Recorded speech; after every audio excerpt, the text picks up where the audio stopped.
రాష్ట్రంలో కొన్ని రోజులుగా చాలా హల్చల్ చేస్తున్నటువంటి వ్యవహారం కేంద్ర హోంశాఖ సహాయ మంత్రి అయినటువంటి బండి సంజయ్ గారి కుమారుడు యొక్క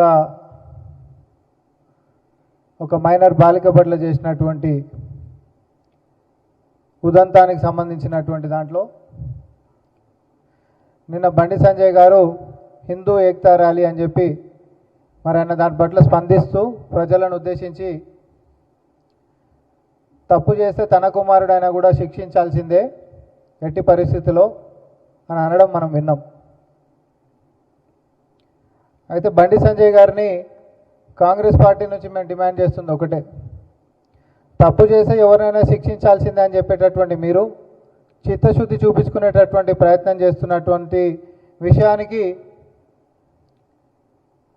అభినందనలు తెలియజేసుకుంటూనే నిజంగా మీకు ఆ చిత్తశుద్ధి గిట్ట ఉంటే తప్పించుకొని తిరుగుతున్నటువంటి మీ యొక్క కొడుకుని పోలీసులకు అప్పచెప్పి మీ యొక్క చిత్తశుద్ధిని ప్రకటించాల్సిందిగా కాంగ్రెస్ పార్టీ నుంచి డిమాండ్ చేస్తూ ఉన్నాం. అంతేకాకుండా నిన్న అదే వేదిక మీదకించి ఎవరైతే వీటికి కారణమైనరో వాళ్ళందరి సంగతి చూస్తా అని చెప్పినటువంటి బండి సంజయ్ గారు భారతీయ జనతా పార్టీ అంతర్గత కలహాలతో కొట్టుమిట్టాడుతున్నటువంటి పరిస్థితులలో మీ నేతలు కొట్టుకసస్తున్నటువంటి పరిస్థితులలో మీ నేతలే కొంతమంది బీఆర్ఎస్ నేతలకి ఫోన్లు చేసుకొని ఈ యొక్క ఉదాంతాన్ని ఇంకా ప్రేరేపించాలనేటటువంటి విషయాలన్నీ కూడా మీరు ఎరిగి మాట్లాడినటువంటి సంగతి అందరికీ తెలిసిందే. ఎందుకంటే మీకు మీ యొక్క పార్టీలో ఉంటున్నటువంటి శత్రుశేషం ఎక్కువైంది, దానికి వాళ్ళు బీఆర్ఎస్ పార్టీ మద్దతులు తీసుకోవడం ఎక్కువైంది. అయితే ఇవన్నీ ఇట్లుంటే రాజకీయాలలో ఏమైనా జరగవచ్చు, కానీ ఒక బాలిక పట్ల జరిగినటువంటి అఘాయిత్యాన్ని మాత్రం ఎట్టి పరిస్థితులలో ప్రభుత్వంలో కూర్చున్నటువంటి ముఖ్యమంత్రి గౌరవనీయులు రేవంత్ రెడ్డి గారు ఇట్లాంటివి సహించేటటువంటి ప్రసక్తి లేదు, సహించినటువంటి చరిత్ర కూడా ఆయనకు లేదు. మీరు ఒక్కసారి సంధ్యా థియేటర్ ఘటన గిట్ట యాద్ చేసుకుంటే మనం పేదవాళ్ళైనప్పటికీ కూడా వాళ్ళకి పెద్దన్నలాగా బాధితుల పక్షాన నిలబడి ఎంత పెద్దోడైనా కూడా వెనకడుగు వేయకుండా ఆ యొక్క కుటుంబానికి తోడుగా రేవంత్ రెడ్డి గారి యొక్క నాయకత్వం ఎట్లా నిలబడ్డదో చరిత్ర సాక్ష్యం. ఈరోజు అదేవిధంగా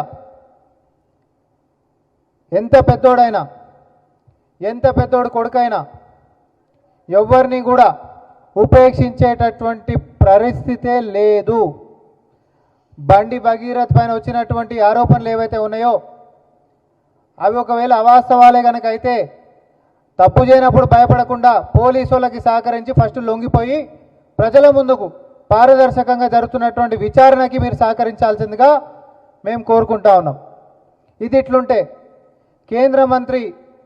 కేంద్ర సహాయ మంత్రి అయినటువంటి మీరు, మరీ ముఖ్యంగా హోంశాఖ మంత్రి అయినటువంటి మీరు ఒక అధికారంలో ఉండి ఇట్లాంటి కేసులను ఇన్ఫ్లుయెన్స్ చేసేటటువంటి అవకాశం కూడా బయటికించి లేకపోలేదు. కాబట్టి ఈరోజు కొడుకు తప్పించుకొని తిరుగుతుండనంటే దాని వెనకాల మళ్ళీ ఆరోపణలు మీ మీదే వస్తున్నాయి. కాబట్టి దానికి కూడా బాధ్యత మీరు తీసుకొని మీకు నిజంగానే చిత్తశుద్ధి ఉంటే మీరు మీ యొక్క మంత్రిత్వ శాఖకి రాజీనామా చేసి ఈ యొక్క విచారణ మొత్తం కూడా నిర్దోషిగా మీ యొక్క కుమారుడు తేలేంత వరకు కూడా మరి ఆ యొక్క మంత్రి పదవికి రాజీనామా చేసి దూరం ఉండి మీ యొక్క చిత్తశుద్ధిని ప్రకటించుకోవాల్సిందిగా కాంగ్రెస్ పార్టీ డిమాండ్ చేస్తూ ఉంది. నిన్న మీరు మాట్లాడేటటువంటి మాటల్లో నేను బయట ప్రజల గురించి ఆలోచించి ఇంట్లో మర్చిపోయినా అని అంటున్నాను.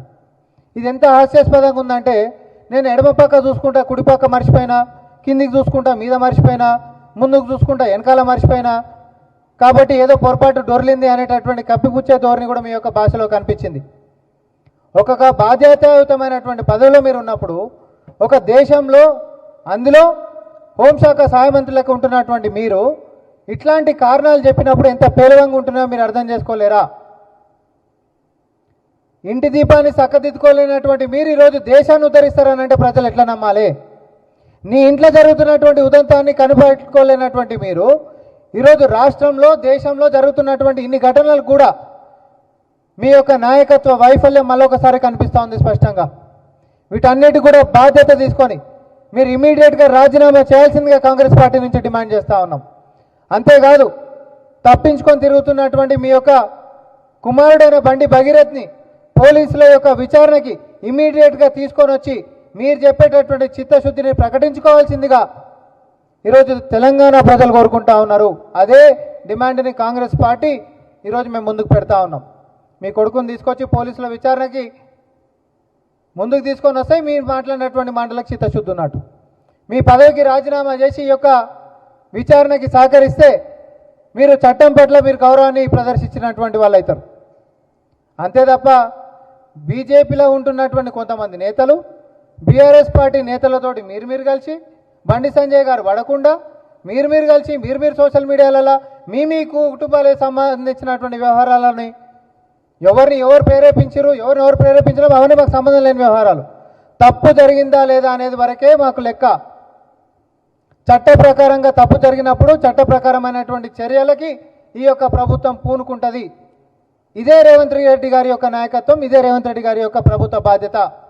ఎవరిని ఉపేక్షించేటటువంటి సమస్యనే లేదు. మళ్ళొకసారి మేము దీన్ని క్లారిఫై చేస్తూ ఉన్నాం. ఎనివన్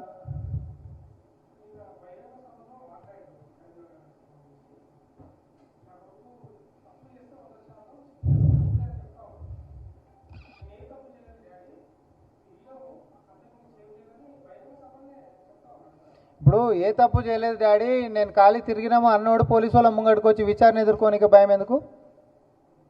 సింపుల్ కదా. నువ్వు తప్పే చేయనప్పుడు పోలీసు వాళ్ళ విచారణను ఎదుర్కోవడానికి భయం ఎందుకు? విచారణ అనేటటువంటి నువ్వు చేయకపోయినా చేసావు అనేటోడైతే ఓడు ఉండడు కదా. అట్లాంటప్పుడు విచారణకు నువ్వు సహకరించంతే. నువ్వు తప్పు చేసినా కానీ నీ మీద చర్యలు ఉంటాయి. నువ్వు తప్పించుకొని తిరుగుతున్నావు అంటే నువ్వు తప్పు చేసావనే కదా ప్రజలు మొత్తం అనుకుంటారు. అట్లా అనుకోవద్దు అని అంటే నువ్వు తప్పు చేయలేదు అని అంటే పోలీసు వాళ్ళకి వచ్చి సహకరించు. మీ నాయనే సహకరించమని అడుగుతున్నాం. అందుకనే మేము కేంద్ర హోంశాఖ సహాయ మంత్రి లెక్క ఉన్నటువంటి మీరు ఈరోజు సిస్టమ్ని ఇన్ఫ్లుయెన్స్ చేసే పరిస్థితి కూడా ఉంటుంది. అవును, కొడుకుని విదేశాల లెక్క వెనకడికి బీఆర్ఎస్ ఎమ్మెల్యే షకీలా ఏదో ఉండే కదా, అలా కొడుకుని దుబాయ్కి పంపలే. ఆ ప్రగతి భవన్ ఈరోజు ప్రజాభవన్ ముంగట యాక్సిడెంట్ చేస్తే డ్రంక్ అండ్ డ్రైవింగ్లా తప్పించుకొని పోయిందా లేదా? సో సిస్టంలో ఉంటున్నప్పుడు దాన్ని కేంద్రంలో అది కూడా పవర్ఫుల్ పొజిషన్లో మీరు ఉంటున్నప్పుడు మీరు చట్టాన్ని గౌరవించేటోళ్ళు, ప్రజలను గౌరవించేటోళ్ళు, కార్పొరేటర్ స్థాయి నుంచి స్థాయికి నేను నిజాయితీతో ఎదిగినా అని చెప్పి మీరు మాట్లాడేటప్పుడు ఆ యొక్క నిజాయితీని చూపించుకోవాల్సినటువంటి సమయం ఈరోజు మీకు వచ్చింది. మీ పదవికి ఇమీడియట్గా రాజీనామా చేసి కొడుకుని పోలీసు వాళ్ళకి పంపించి నిజ నిర్ధారణ మొత్తం అయిపోయిన తర్వాత మీకు ప్రజలు పట్టం కడతారు. సహకరించండి చట్టానికి.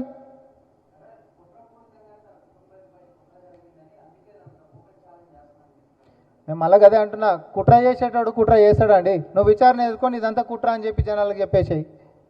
ఇదంతా కుట్ర అని చెప్పి ప్రజలకు చెప్పే అవకాశం నీ చేతుల్లో ఉంది కదా. అవునా కదా? ఆ నిజమేందో అబద్ధమేందో, జరిగిందా జరగలేదా, డాడీ ఓన్లీ కలిసే తిరిగినాం ఇంకేం లేదు అనేది గిట్ట నిజమైతే నిర్దోషి లెక్కనే బయటకు వస్తాడు. ఎవరి దాని గురించైనా ఎవరి కుటుంబం గురించైనా కీడించాల్సినటువంటి అవసరం ఏం లేదు. కానీ తప్పు జరిగినప్పుడు మాత్రం క్షమించాల్సినటువంటి అవసరం కూడా లేదంటున్నాను నేను.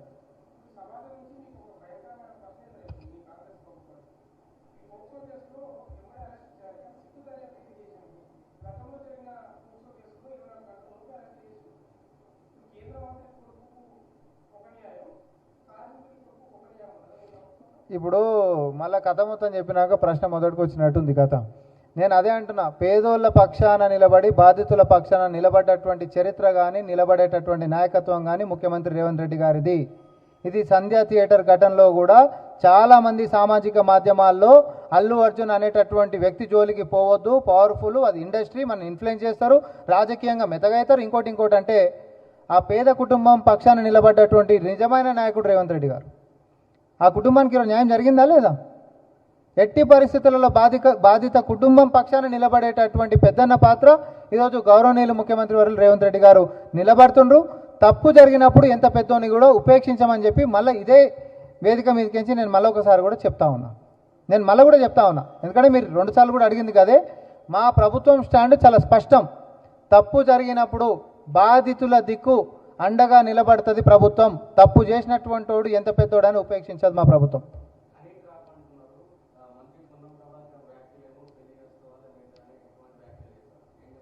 నిన్న మా గౌరవనీయులు పిసిసి వర్యులు మహేష్ కుమార్ గౌడ్ గారు దీని మీద స్పష్టతను కూడా ఇచ్చారు. పొన్నం ప్రభాకర్ గౌడ్ గారు ఏదైతే వ్యాఖ్యలు చేశారో ఆయన యొక్క వ్యక్తిగతమైనటువంటి వ్యవహారమే తప్ప అది పార్టీకి సంబంధించినటువంటిది కాదు. ధన్యవాదాలు.